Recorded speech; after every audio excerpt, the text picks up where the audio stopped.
girls, resilience, men and boys, challenges, mental health, DNA, financial management, ecosystem and community empower. You and I have worked together for 14 years, and one of the things that has brought us together, keeps us together, and that we both have so much passion for is our shared work with girls.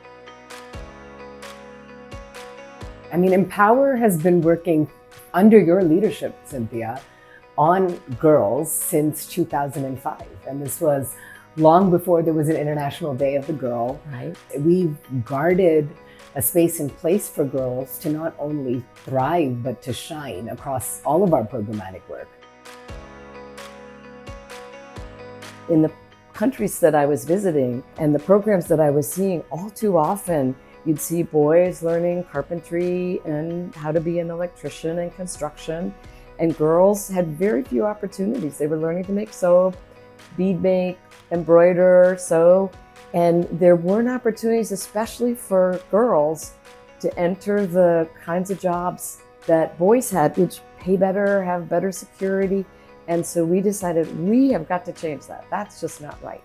And then you carry on because you really took that on with force. Absolutely, because when I joined Empower 14 years ago now, we already had grantee partners where girls were driving taxis in Peru and where they were, doing mobile repair and fixing appliances in Ghana. And it was so inspiring to see how just a small programmatic tweak could increase remuneration, it could increase self-efficacy in the household, it could build girls' self-confidence, it could enable them to more meaningfully engage in the formal labor force. And I was so inspired that I took it very seriously and decided to pursue a PhD in non-traditional livelihoods because of the work that Empower was doing.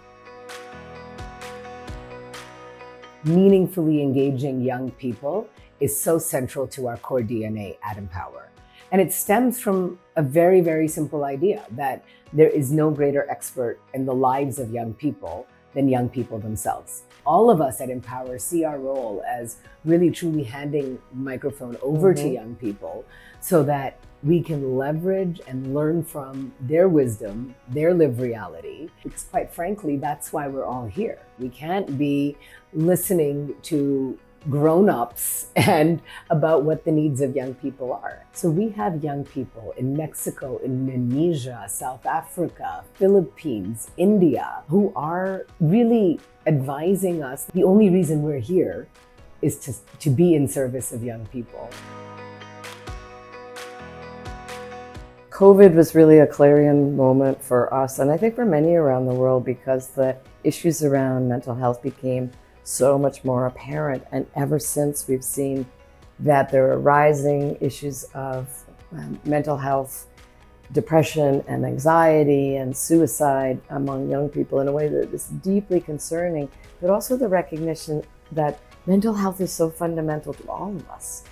We don't want to problematize mental health. We all deserve mental health, just as we deserve good physical health. And so our approach to mental health has been really to center it in all of the work that we do. And so rather than have like a special pillar or to have a medicalized approach to mental health, we look at how to integrate it in all of the work that we do.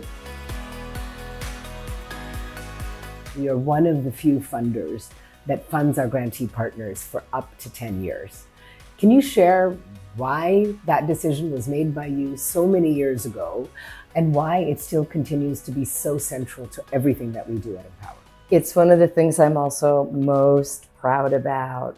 It comes from a place of, first of all, believing in partnership. I've always thought of the importance of walking side by side with our grantee partners rather than having a transactional experience over the course of one grant.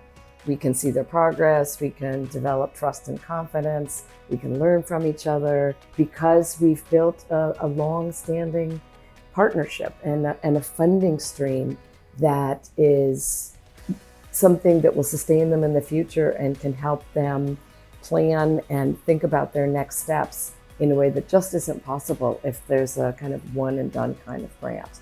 Absolutely. This is one of those concepts that's really stood the test of time for us, Because if you look at the geopolitical backdrop right now and overseas development assistance changing the way things Right. are funded, the need of the hour today is long-term funding that is flexible and it goes to local community. And our 10-year model, in so many ways, is the solution to getting funding to the right places and into the right hands.